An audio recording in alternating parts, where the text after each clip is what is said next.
Hello everyone, मैं किशोर कुमार साहू। आज हम लोग एक नया सब्जेक्ट स्टार्ट करने वाले हैं। एक्चुअली ये सब्जेक्ट नहीं है, ये एक लैब है। ठीक है, तो एक लैबोरेटरी जो कि स्ट्रेंथ ऑफ मटेरियल या मटेरियल टेस्टिंग लैब होता है, इसके बारे में हम लोग डिस्कस करेंगे।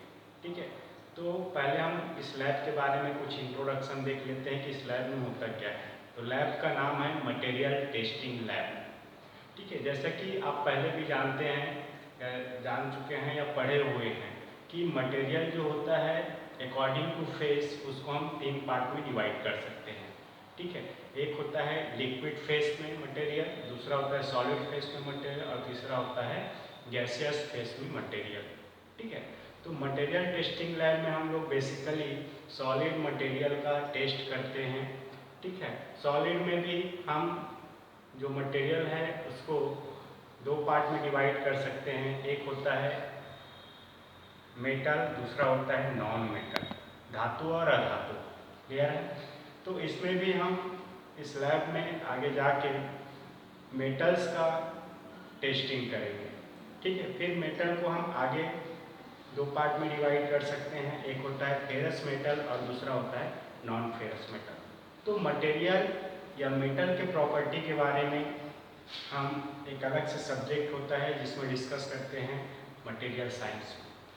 ठीक है, तो इस लैब में हम लोग बेसिकली मटेरियल साइंस में जो चीज़ें हम पढ़ते हैं उसका ही एक्सपेरिमेंट करते हैं कि जो मटेरियल के अंदर मेटल्स है उसमें कौन कौन सी प्रॉपर्टी है उसके बारे में हम लोग टेस्ट करते हैं मटेरियल टेस्टिंग लैब में। क्लियर है? तो आज के लेक्चर में हम लोग एक इंट्रोडक्शन डिस्कस करने वाले हैं कि मटेरियल टेस्टिंग लैब में हम क्या करेंगे और किस तरीके की चीज़ें आएंगी। तो मटेरियल टेस्टिंग लैब को पढ़ने से पहले हम मेटल्स के प्रॉपर्टी के बारे में पढ़ लेते हैं। क्लियर है? जैसा कि आपको बोर्ड में दिखाई दे रहा है कि जो भी मेटल है, चाहे वो फेरस मेटल हो या नॉन फेरस मेटल, क्लियर है, उसमें कौन कौन सी प्रॉपर्टी होती है। प्रॉपर्टी का मतलब ये है कि एक ऐसा क्वांटिटेटिव वैल्यू होता है या उसका बिहेवियर को हम डिफाइन करते हैं। प्रॉपर्टी का मतलब क्या है? प्रॉपर्टी किसी मेटल या मटेरियल के बिहेवियर को क्या करता है? डिफाइन करता है। तो किसी भी मेटल या कोई भी मटेरियल हो, मेटल की बात ना करें, कोई भी मटेरियल हो, उसमें इस तरीके की प्रॉपर्टीज होती है। क्लियर है? सबसे पहला जो प्रॉपर्टी होता है वो है फिजिकल प्रॉपर्टी। क्लियर है? किसी भी मटेरियल में या मेटल की बात करें तो मेटल में एक फिजिकल प्रॉपर्टी होता है। ठीक है, एक दूसरा प्रॉपर्टी होता है मैकेनिकल प्रॉपर्टी, तीसरा प्रॉपर्टी है इलेक्ट्रिकल प्रॉपर्टी, फिर thermal property, chemical property, magnetic property. इसके अलावा और भी प्रॉपर्टीज होती हैं जैसे टेक्नोलॉजिकल प्रॉपर्टीज होता है। क्लियर है? तो फिजिकल प्रॉपर्टी का मतलब क्या होता है?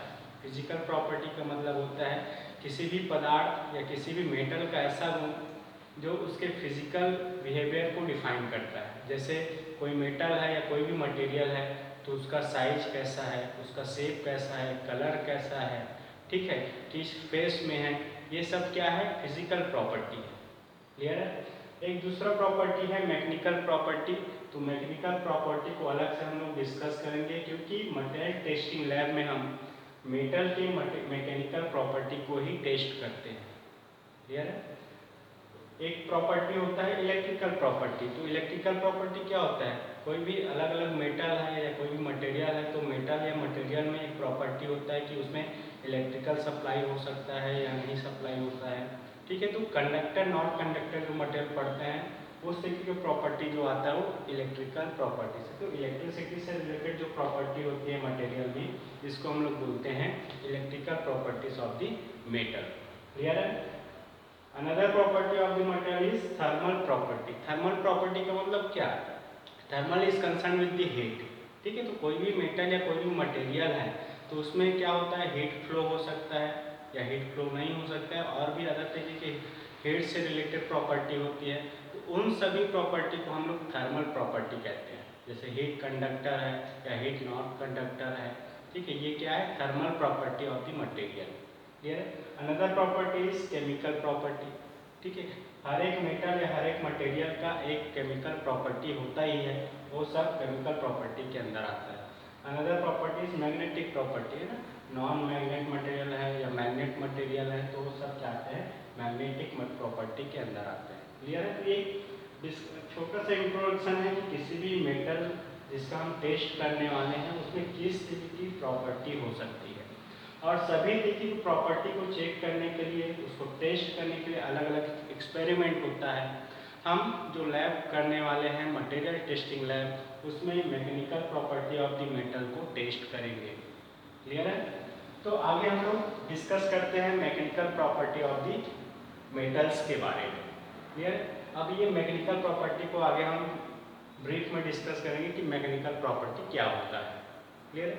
तो mechanical property of the metal को कैसे डिफाइन करेंगे? ठीक है, तो किसी भी मेटल का ऐसा प्रॉपर्टी जो उस पर लगाए गए फोर्स के बेसिस पे डिफाइन होता है, या उसका ऐसे प्रॉपर्टी, ऐसे बिहेवियर जो पूरा उसमें अप्लाई होने वाले एक्सटर्नल फोर्स पे डिपेंड करता है, वो सभी फोर्स को हम लोग बोलते हैं mechanical property of the material. Clear है? तो basically mechanical properties depends on the external force applied on the metals. Clear? तो मैकेनिकल प्रॉपर्टी ऑफ मेटल में कोई भी मेटल आप ले रहे हैं, चाहे फेरस मेटल हो या नॉन फेरस मेटल हो, उसमें इस तरीके की मैकेनिकल प्रॉपर्टी होती है। कौन कौन सी मैकेनिकल प्रॉपर्टी है? There are various types of mechanical properties of the metals. First one is strength. Strength क्या है? एक मैकेनिकल प्रॉपर्टी है। Elasticity mechanical property, plasticity, ductility, malleability, toughness, hardness, stiffness, ठीक है, फटीग, क्रीप, रेजिलियंस। इस तरीके से किसी भी मेटल में क्या होता है, मैकेनिकल प्रॉपर्टी हो सकते हैं। क्लियर है? तो एक एक करके सभी प्रॉपर्टी के बारे में हम डिस्कस करते हैं कि एक्चुअल में ये जो प्रॉपर्टी हम पढ़ रहे हैं यहाँ पे ये क्या होता है। क्लियर है? तो next topic is mechanical properties of the metals. तो सबसे पहले हम डिस्कस करते हैं स्ट्रेंथ ऑफ मेटल्स के बारे में। स्ट्रेंथ क्या होता है? ठीक है, तो स्ट्रेंथ देखिए, आप हम जो मैकेनिकल प्रॉपर्टी पढ़ने वाले हैं उसमें कोई भी प्रॉपर्टी को आप डिफाइन करिए, कोई भी प्रॉपर्टी के बारे में समझिए, तो वहाँ पे एक एक्सटर्नल फोर्स आएगा, और उस एक्सटर्नल फोर्स या फोर्स के बेसिस पे ही इन सभी प्रॉपर्टी को हम डिफाइन करेंगे, क्योंकि ये मैकेनिकल प्रॉपर्टी है। क्लियर? तो जैसे कि स्ट्रेंथ है, तो कोई भी मेटल आप ले लें, है ना, लोहा ले ले, एल्यूमिनियम ले ले, कॉपर ले ले, ब्रास ले ले, कोई भी मेटल्स ले, फेरस हो या नॉन फेरस मेटल। क्लियर है? तो उस मेटल में हम क्या करते हैं, एक बाह्य बल लगाते हैं, एक्सटर्नल फोर्स अप्लाई करते हैं, तो उस मेटल में एक मैक्सिमम फोर्स बियर करने की प्रॉपर्टी होती है।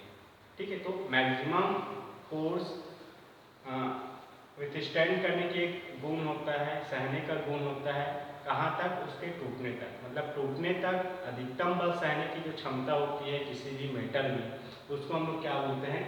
स्ट्रेंथ कहते हैं। क्लियर है? स्ट्रेंथ क्या है? स्ट्रेंथ किसी मेटल का वह गुण है जिसमें वो मेटल क्या करता है, टूटने तक अधिकतम बल सह सकता है।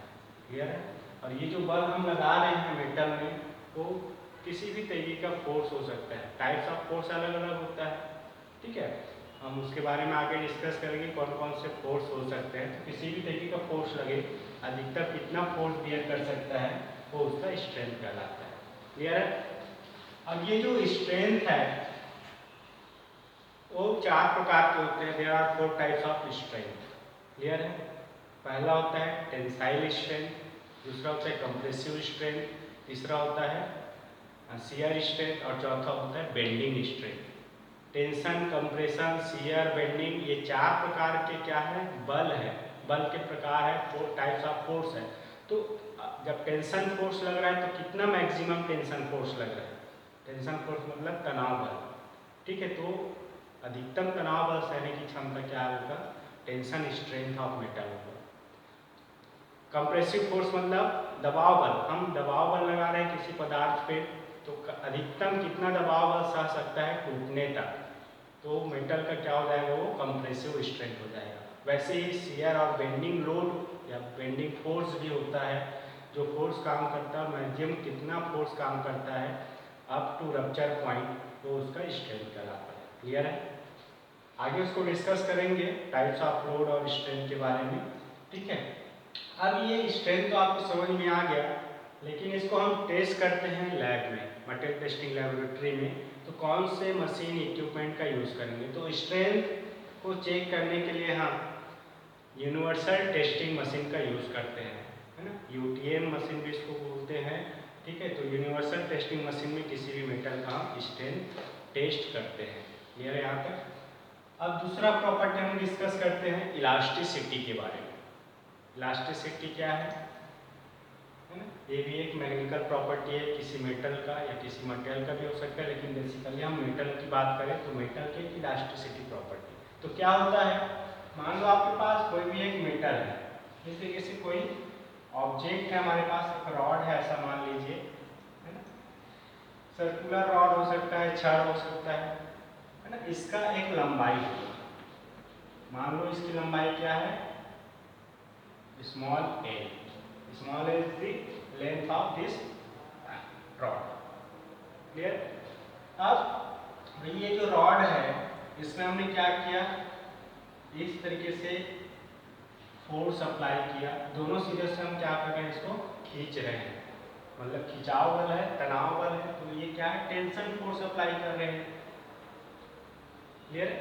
अब टेंशन फोर्स लगाने से क्या होगा, आप खुद सोचिए कि ये जो मेटल है या रॉड है उसको हम खींच रहे हैं, तो इसकी लंबाई क्या हो जाएगी, बढ़ जाएगी। क्लियर? इसकी लंबाई क्या होगी, बढ़ेगी इस तरीके से। मतलब क्या है, जब हम किसी भी मटेरियल या मेटल में फोर्स लगाते हैं, एक्सटर्नल फोर्स लगाते हैं, केवल टेंशन फोर्स नहीं, कोई भी फोर्स आप लगाइए, कंप्रेसिव लगाइए, शियर लगाइए, बेंडिंग लगाइए, तो उसमें क्या होगा, डिफॉर्मेशन होगा। डिफॉर्मेशन मतलब उसके शेप और साइज में चेंज आएगा। क्लियर है? एक्सटर्नल फोर्स लगाने से इस तरीके से हमें फोर्स अप्लाई कर रहे हैं, तो ये इसका लंबाई जो है L + dl बढ़ गया। ठीक है, अब क्या होता है, जैसे ही हम इस लोड को हटा देते हैं, इस लोड को आप हटा दीजिए, जो लोड हमने लगाया हुआ था एक्सटर्नल फोर्स उसको आप रिमूव करिए, तो क्या होगा, ये मेटल फिर से अपने ओरिजिनल शेप और साइज में आ जाएगा। क्लियर है? ये जो L लंबाई बढ़ा था वो फिर से लोड को हटाने से क्या हो गया, L लंबाई की छड़ हो गया, मतलब ओरिजिनल शेप और साइज में फिर से वापस आ जाता है। ठीक है, तो इस तरीके के जो गुण होता है, प्रॉपर्टी होता है किसी भी मेटल में, उसको हम लोग बोलते हैं इलास्टिसिटी, है ना। इलास्टिसिटी क्या है, जब किसी मेटल में हम एक्सटर्नल फोर्स अप्लाई करते हैं तो उसमें डिफॉर्मेशन होता है ना, डिफॉर्मेशन मतलब उसके शेप और साइज में चेंज होता है, और जैसे ही हम एक्सटर्नल लोड को हटा देते हैं तो वो मेटल अपने ओरिजिनल शेप में आ जाता है। इस तरीके की जो प्रॉपर्टी होती है उसको हम बोलते हैं इलास्टिसिटी। जैसे रबर का एग्जाम्पल है, रबर को आप खींचेंगे तो फैलेगा, जैसे ही आप छोड़ देते हैं तो रबर फिर से ओरिजिनल शेप में आ जाता है, तो इलास्टिसिटी है रबर की। क्लियर है? आई होप कि इलास्टिसिटी आपको समझ में आया होगा। थर्ड जो प्रॉपर्टी है वो है प्लास्टिसिटी। प्लास्टिसिटी, ठीक है, प्लास्टिसिटी क्या होता है, इसी एग्जाम्पल को आप समझिए। जैसे हमने छड़ लिया हुआ है, इसमें हमने क्या किया, एक्सटर्नल फोर्स अप्लाई किया। ये फोर्स किसी भी तरीके का फोर्स हो सकता है, टेंशन हो सकता है, कंप्रेशन हो सकता है, शियर हो सकता है, बेंडिंग हो सकता है। ठीक है, तो इसमें हमने फोर्स लगाया तो इसमें क्या हुआ, इसमें डिफॉर्मेशन हुआ, मान लो लंबाई बढ़ गया टेंशन फोर्स लगाने से। ठीक है, अब हमने लोड को रिमूव कर दिया तो ये मटेरियल या मेटल जो है फिर से ओरिजिनल शेप में नहीं आता है, यहाँ पे जो चेंज हुआ है वो क्या होता है, परमानेंट हो जाता है। ठीक है, तो ये परमानेंट डिफॉर्मेशन है। ठीक है, तो इस तरीके का जो गुण होता है मेटल में या मटेरियल में उसको हम बोलते हैं प्लास्टिसिटी। तो प्लास्टिसिटी क्या है, जब हम किसी मेटल में एक्सटर्नल फोर्स अप्लाई करते हैं, ठीक है, तो उस मेटल में क्या होता है, डिफॉर्मेशन होता है, उसके शेप और साइज में चेंज आता है, और जैसे ही हम लगाए गए एक्सटर्नल फोर्स को रिमूव करते हैं, हटा देते हैं, तो मेटल अपने ओरिजिनल शेप में नहीं आ पाता है। तो इस तरीके के जो प्रॉपर्टी होता है मेटल में उसको हम बोलते हैं plasticity of the metal. Plasticity है तो उसमें क्या होता है, परमानेंट डिफॉर्मेशन हो जाता है, ठीक है। इलास्टिसिटी में क्या होता है, टेम्पररी डिफॉर्मेशन होता है। प्लास्टिसिटी में क्या होगा, परमानेंट डिफॉर्मेशन होगा। क्लियर है। अब इस तरीके का जो गुण है ना, वो हम जब ईटीएम मशीन में टेस्ट करते हैं तो वहीं पे प्लास्टिसिटी और इलास्टिसिटी का जो वैल्यू है हमें समझ में आ जाता है। मतलब इलास्टिसिटी और प्लास्टिसिटी भी हम यूनिवर्सल टेस्टिंग मशीन में टेस्ट कर सकते हैं। क्लियर है। Next property is ductility. Ductility क्या होता है, ठीक है। हमारे पास कोई रॉड है, मान लो इस तरीके से हमारे पास कोई क्या है, रॉड है, जिसकी लंबाई क्या है, एल है, ठीक है। अब इसमें हम क्या कर रहे हैं, टेंशन फोर्स अप्लाई कर रहे हैं, तनाव बल लगा रहे हैं P, ठीक है। तो इसमें कब तक तनाव बल लगाना है, जब तक ये रॉड जो है वो क्या हो जाए, पतले तार में कन्वर्ट ना हो जाए। मतलब किसी भी मेटल में हम टेंशन फोर्स अप्लाई करते हैं और टेंशन फोर्स लगाने के कारण क्या होता है, ये जो रॉड है या मेटल है वो क्या होता है, पतले तार के रूप में परिवर्तित होने लगता है। क्लियर है। तो कब तक उसको टेंशन लगाना है, जब तक वो रप्चर ना हो। मतलब रप्चर होने तक रॉड में हम उसको तनाव बल या टेंशन फोर्स अप्लाई करके पतले तार के रूप में परिवर्तित कर सकते हैं। तो इस तरीके का जो गुण होता है इसको हम लोग बोलते हैं डक्टिलिटी।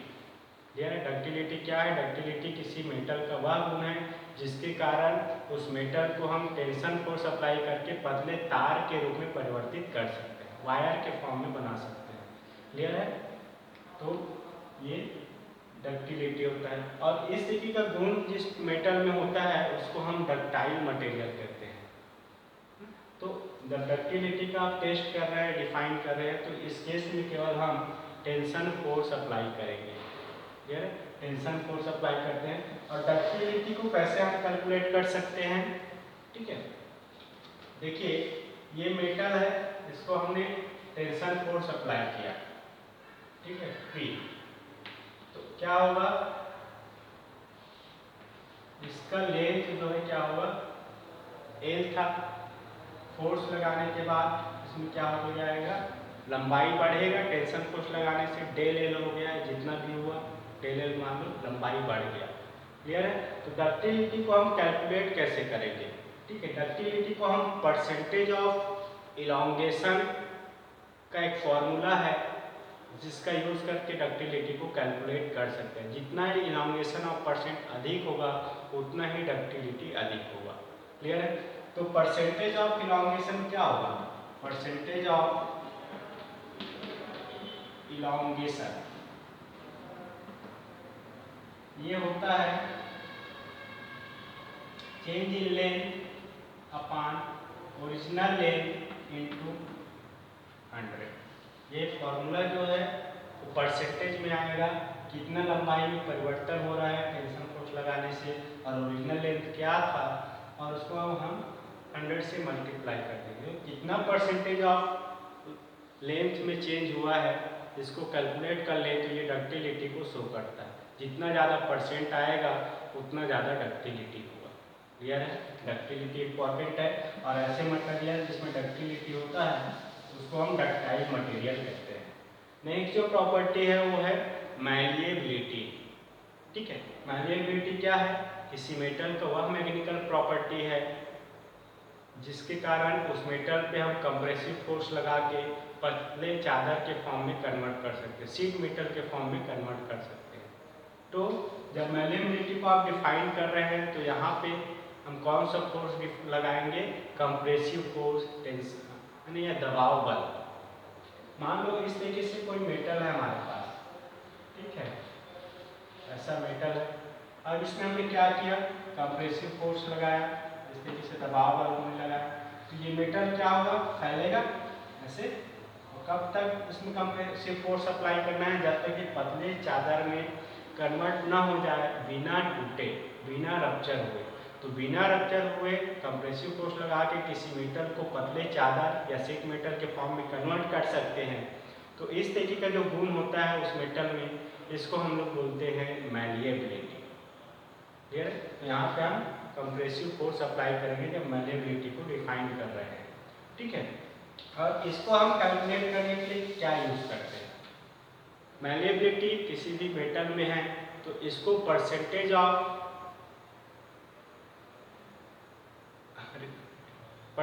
ऑफ एरिया से कैलकुलेट करते हैं। ठीक है, परसेंटेज ऑफ एरिया क्या होता है? परसेंटेज ऑफ एरिया, ठीक है। तो देखिए, जब हम कंप्रेसिव फोर्स लगाते हैं तो उसका क्रॉस सेक्शन एरिया क्या होता है? बढ़ते जाता है, क्योंकि चादर के फॉर्म में कन्वर्ट होता है। तो change in area upon original area into 100, percentage of area original ने change in area upon original area into 100 करेंगे तो ये बताएगा कि कितना परसेंटेज ऑफ एरिया बढ़ रहा है कंप्रेसिव लोड लगाने से। अगर ये परसेंटेज अधिक है तो अधिक मैलिएबिलिटी होगा, कम परसेंट है तो कम मैलिएबिलिटी होगा। तो परसेंटेज ऑफ एरिया का यूज करके हम मैलिएबिलिटी को डिफाइन कर सकते हैं। क्लियर है? तो याद रखिए, डक्टिलिटी में हम टेंसाइल फोर्स लगाते हैं, मैलिएबिलिटी में हम कंप्रेसिव फोर्स लगाते हैं, एक दूसरे के अपोजिट है। क्लियर है? अब नेक्स्ट जो प्रॉपर्टी है वो है ब्रिटलनेस। ठीक है, नेक्स्ट जो प्रॉपर्टी है वो है ब्रिटलनेस। ब्रिटलनेस मतलब भंगुरता। ठीक है, तो ब्रिटलनेस क्या होता है? जब किसी मेटल में या मटेरियल में हम क्या करते हैं? फोर्स अप्लाई करते हैं, कोई भी फोर्स हो, टेंशन फोर्स हो, कंप्रेशन हो, शियर हो, बेंडिंग हो, तो उस लगाए गए फोर्स के कारण वो मेटल क्या होता है? बिना डिफॉर्मेशन हुए, बिना डिफॉर्मेशन में मतलब उसके कोई भी लेंथ या साइज में चेंज नहीं होता है और बिना डिफॉर्मेशन हुए ही वो क्या हो जाता है? टूट जाता है, रप्चर हो जाता है। तो उसको हम लोग बोलते हैं ब्रिटलनेस। ठीक है, मान लो एग्जाम्पल आप ले लीजिए ग्लास का, कांच का एग्जाम्पल है। कांच में आप फोर्स लगाएंगे तो कांच क्या होता है? टूट जाता है। उसमें लेंथ में कोई इंक्रीज नहीं होगा या एरिया कोई चेंज नहीं होगा या लेंथ कोई चेंज नहीं होगा, बिना डिफॉर्मेशन हुए वो क्या हो जाता है? रप्चर हो जाता है, टूट जाता है। तो इस तरीके की जो प्रॉपर्टी होती है इसको हम लोग बोलते हैं ब्रिटलनेस। और ऐसे मटेरियल या मेटल्स जिसमें ब्रिटलनेस होता है इसको हम लोग बोलते हैं ब्रिटल मटेरियल। क्लियर है? ब्रिटलनेस क्या होता है? नेक्स्ट प्रॉपर्टी है hardness. Hardness is the mechanical property of metal. तो हार्डनेस क्या होता है? कठोरता। ठीक है, तो कोई भी आप पदार्थ ले लीजिए या मेटल ले लीजिए। ठीक है, इस तरीके से हमने कोई मेटल ले लिया है। अब मेटल को क्या करते हैं? स्क्रैच करते हैं कोई भी चीज़ से, या कोई चीज़ यहाँ पे क्या करते हैं? पेनिट्रेट करते हैं, दबाते हैं। ठीक है, तो मेटल क्या होता है? वहाँ पे स्क्रैच नहीं आएगा या उस चीज़ उसको पेनिट्रेट करने से या दबाने से उसमें कोई निशान नहीं पड़ेगा। ठीक है, तो किसी भी मेटल का ऐसा गुण या ऐसा प्रॉपर्टी जो क्या करता है? उसमें लगाए गए किए गए स्क्रैच, वियर या पेनिट्रेशन, है ना, इस तरीके के जो भी एक्टिविटी होता है उसको क्या करता है? रेजिस्ट करता है। मतलब आसानी से स्क्रैच नहीं आएगा, आसानी से उसमें कोई भी निशान नहीं पड़ेगा। तो इस तरीके का जो गुण होता है इसको हम लोग बोलते हैं हार्डनेस। क्लियर है? कठोरता। अगर उसमें आसानी से स्क्रैच आ गया कम फोर्स लगा के तो कम हार्डनेस, अगर उसमें अधिक फोर्स पे स्क्रैच नहीं आ रहा है तो क्या होगा? वो अधिक हार्ड मटेरियल होगा। ठीक है, जिसमें हार्डनेस होता है उसको हम हार्ड मटेरियल कहते हैं। जैसे diamond is the hardest material. ठीक है, तो ये होता है। अब ये हार्डनेस की बात करें तो हार्डनेस को हम कैसे टेस्ट करेंगे? कोई भी मेटल आप ले लीजिए तो उसका हार्डनेस कैसे हम डिफाइन करते हैं कि इतना कितना हार्ड है। ठीक है, तो हार्डनेस को डिफाइन करने के लिए एक नंबर होता है, BHN नंबर, है ना, VHN नंबर, है ना, RCA या RCB नंबर। तो ये नंबर होता है पर्टिकुलर किसी भी मटेरियल का। उस नंबर को देख के हम बताते हैं कि कितना हार्डनेस है। कम नंबर होगा तो कम हार्डनेस, अधिक नंबर होगा तो अधिक हार्डनेस। और ये जो नंबर है इसको हम कहाँ से फाइंड आउट करते हैं? ये नंबर हार्डनेस टेस्टिंग मशीन में मेटल का टेस्ट करके लाया जाता है। तो इसमें हम 3 तरीके के मशीन यूज़ करते हैं हार्डनेस टेस्ट करने के लिए। एक होता है ब्रिनल हार्डनेस मशीन, दूसरा होता है रॉकवेल हार्डनेस मशीन और तीसरा होता है बीकर हार्डनेस मशीन।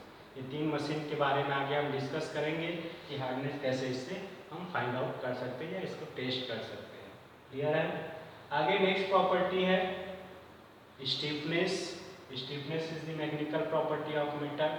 ठीक है, तो किसी भी मेटल में या कोई भी मटेरियल में हम क्या करते हैं, एक्सटर्नल फोर्स अप्लाई करते हैं। कोई भी एक्सटर्नल फोर्स होता है तो उस एक्सटर्नल फोर्स के कारण उसमें, है ना, मतलब उसमें क्या होगा, डिफॉर्मेशन होगा मेटल में, है ना, उसके शेप या साइज में चेंज होगी। मान लो टेंशन फोर्स लगा रहे हैं तो टेंशन फोर्स लगाने से क्या होगा, उसके लंबाई में बढ़ोतरी होगी। मान लो इस पर कंप्रेसिव फोर्स लगा रहे हैं तो इसके लंबाई में कमी आएगी। ठीक है, तो क्या होता है, पर यूनिट डिफ्लेक्शन लाने के लिए या पर यूनिट उसके साइज में कमी लाने के लिए या बढ़ोतरी करने के लिए, तो पर यूनिट mm या पर यूनिट मीटर, कोई भी यूनिट आप ले लें, तो पर यूनिट डिफॉर्मेशन लाने के लिए हमें कितना फोर्स अप्लाई करना पड़ता है किसी भी मटेरियल में या मेटल में, उसको हम लोग बोलते हैं स्टीफनेस। इसको हम रिजिडिटी भी आप बोल सकते हैं, रिजिडिटी ऑफ द मटेरियल या स्टिफनेस ऑफ द मटेरियल। ठीक है, तो स्टिफनेस जो है अलग अलग तरीके से डिपेंड करता है किस कंपोनेंट का हम निकाल रहे हैं। जैसे जनरली आप मटेरियल की बात करें, है ना, तो उसमें किस तरीके का फोर्स लग रहा है तो उसमें किस तरीके का डिफॉर्मेशन होगा, उस पर इसमें अलग अलग तरीके से टेस्ट किया जाता है। क्लियर है। नेक्स्ट जो मैकेनिकल प्रॉपर्टी है वो है टफनेस। अब टफनेस होता क्या है, ठीक है, हमने बताया कि कोई भी मेटल को आप टेस्ट कर रहे हैं तो उसमें फोर्स अप्लाई करना पड़ता है। कुछ मेटल में टूटने तक टेस्ट किया जाता है, कुछ में टूटने तक टेस्ट नहीं किया जाता है। ठीक है, तो टफनेस में क्या होता है, जब हम किसी मेटल पे उसके टूटने तक फोर्स अप्लाई करते हैं, किसी भी मेटल में हम क्या करेंगे, उसके रप्चर पॉइंट तक या टूटने तक फोर्स अप्लाई करेंगे, तो वहाँ तक जो लोड अप्लाई कर रहे हैं, है ना, तो लोड लगने के कारण वो मटेरियल क्या करता है, अपने अंदर एक एनर्जी को एब्जॉर्ब करता है। इसके बारे में डिटेल में पढ़ेंगे जब इसका टेस्ट करेंगे कैसे एनर्जी को एब्जॉर्ब करता है। ठीक है, तो अप टू रप्चर पॉइंट जब फोर्स लगाते हैं तो वहाँ तक वो जो मटेरियल है एनर्जी को एब्जॉर्ब करता है अपने अंदर। ठीक है, उस एनर्जी को हम लोग बोलते हैं स्ट्रेन एनर्जी। जो एनर्जी एब्जॉर्ब करते हैं उसको कौन सी एनर्जी कहते हैं, स्ट्रेन एनर्जी। तो मैक्सिमम कितना एनर्जी एब्जॉर्ब कर सकता है अप टू रप्चर पॉइंट, उस प्रॉपर्टी को हम लोग बोलते हैं टफनेस। जो ज़्यादा एनर्जी एब्जॉर्ब करेगा वो अधिक टफ मटेरियल है, जो कम एनर्जी एब्जॉर्ब करेगा वो कम टफ मटेरियल होगा। क्लियर है। इसको हम दूसरे टर्म में इम्पैक्ट स्ट्रेंथ भी बोल सकते हैं, क्योंकि टफनेस ऑफ मेटल जब हम टेस्ट करेंगे तो इसको टेस्ट करने के लिए हम इम्पैक्ट टेस्टिंग मशीन का यूज़ करते हैं। ठीक है, इम्पैक्ट टेस्टिंग मशीन का यूज़ करते हैं और उसमें जब मेटल पे टेस्ट किया जाता है तो सडन लोड या इम्पैक्ट लोड अप्लाई करके टेस्ट करते हैं। इसलिए यहाँ पे जो टफनेस का वैल्यू हमें मिलता है इसको हम इम्पैक्ट स्ट्रेंथ भी कहते हैं। क्लियर, इसका टेस्ट हम इम्पैक्ट टेस्टिंग मशीन से करते हैं। ठीक है, नेक्स्ट जो प्रॉपर्टी है वो है फटीग। फटीग क्या होता है, ठीक है, अभी तक हमने जो फोर्स डिस्कस किया है उसमें किसी एक तरीके का फोर्स लग रहा था, मतलब प्योर फोर्स। टेंशन फोर्स लग रहा है तो टेंशन फोर्स ही है, कंप्रेशन है तो कंप्रेशन फोर्स ही लग रहा है। ठीक है, और वो लोड क्या था, कांस्टेंट लोड था, कांस्टेंट रेट से वो लोड अप्लाई कर रहे थे। क्लियर है। अब क्या होता है, जब मेटल, कुछ मेटल ऐसे होते हैं, कुछ कंपोनेंट ऐसे होते हैं जिसमें एक ही तरीके के लोड नहीं लगता है, प्योर लोड नहीं लगता है।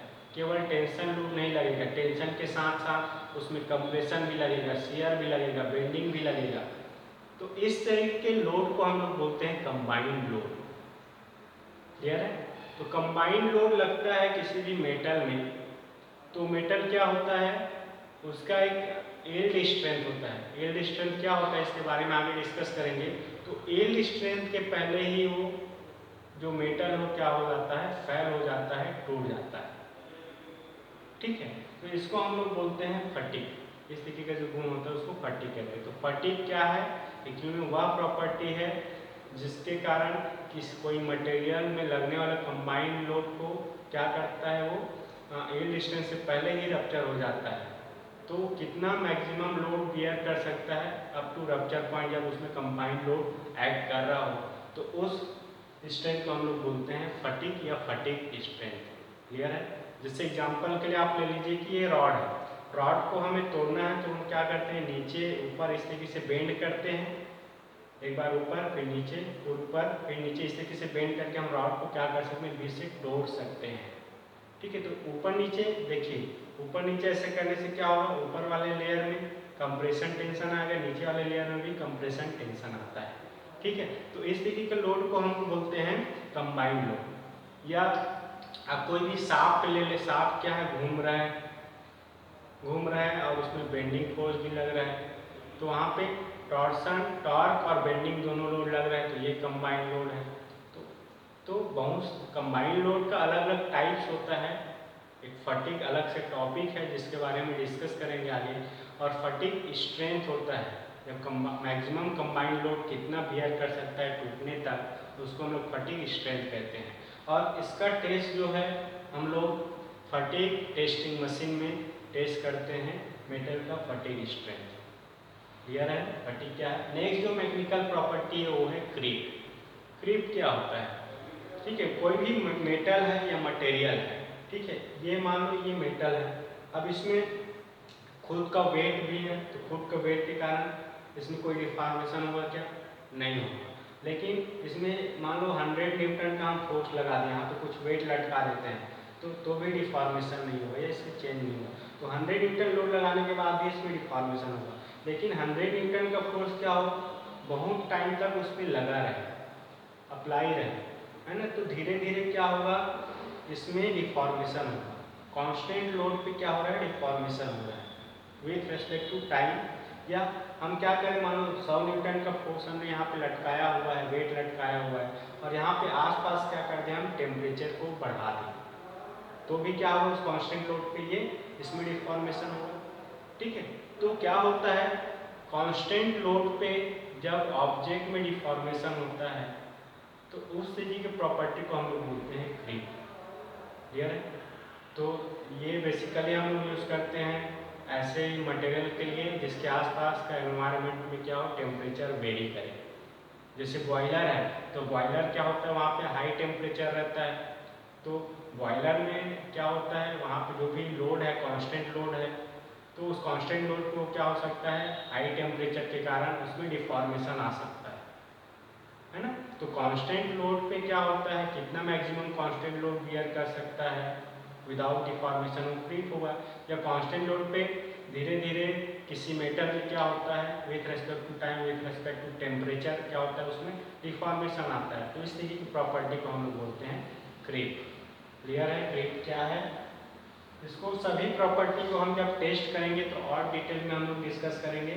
अभी हमने इस लेक्चर में केवल इंट्रोडक्शन डिस्कस किया कि ये सारी चीज़ें होती क्या है। ठीक है, one of the mechanical properties resilience. ठीक है, रेजिलियंस क्या होता है, जैसे कि हमने टफनेस के बारे में डिस्कस किया, तो टफनेस क्या होता है, टूटने तक कितना अधिकतम एनर्जी एब्जॉर्ब कर सकता है कोई मेटल, उसको हम लोग बोलते हैं टफनेस। लेकिन रेजिलियंस क्या होता है, up to elastic limit. Elastic limit मतलब हमने इलास्टिसिटी डिस्कस किया होता कि एक फोर्स लगाते हैं और फोर्स लगाने से उस फोर्स को रिमूव कर देते हैं, तो उस वो मेटल क्या होता है, ओरिजिनल शेप में आ जाता है। तो कितना लोड या किस रेंज लोड की किस वैल्यू तक ये ऐसा हो रहा है, इलास्टिसिटी का गुण उसमें मेंटेन है, तो उस पॉइंट को या उस लोड की वैल्यू को हम लोग बोलते हैं इलास्टिक लिमिट। ठीक है, तो उस इलास्टिसिटी के गुण तक या इलास्टिक लिमिट तक कोई मेटल कितना एनर्जी एब्जॉर्ब करता है, कौन सी एनर्जी, स्ट्रेन एनर्जी, उसी को हम लोग बोलते हैं रेजिलियंस। क्लियर है, रेजिलियंस क्या है, स्ट्रेन एनर्जी है, लेकिन ये अप टू इलास्टिक लिमिट है। और टफनेस भी स्ट्रेन एनर्जी है, लेकिन ये क्या है, टूटने तक का स्ट्रेन एनर्जी है। क्लियर है, आई होप कि ये मैकेनिकल प्रॉपर्टी जो हमने आज डिस्कस किया हुआ है आपको समझ में आया होगा। ठीक है, इन जितने भी प्रॉपर्टी है इसको हम मटेरियल टेस्टिंग लैब में क्या करेंगे, टेस्ट करेंगे कि मेटल का टफनेस कितना होता है, उसका हार्डनेस कितना होता है, स्ट्रेंथ कितना होता है, ये सभी चीज़ों को हम एक एक करके डिस्कस करने वाले हैं। इस लेक्चर में इतना ही। Thank you for watching this video, keep smiling.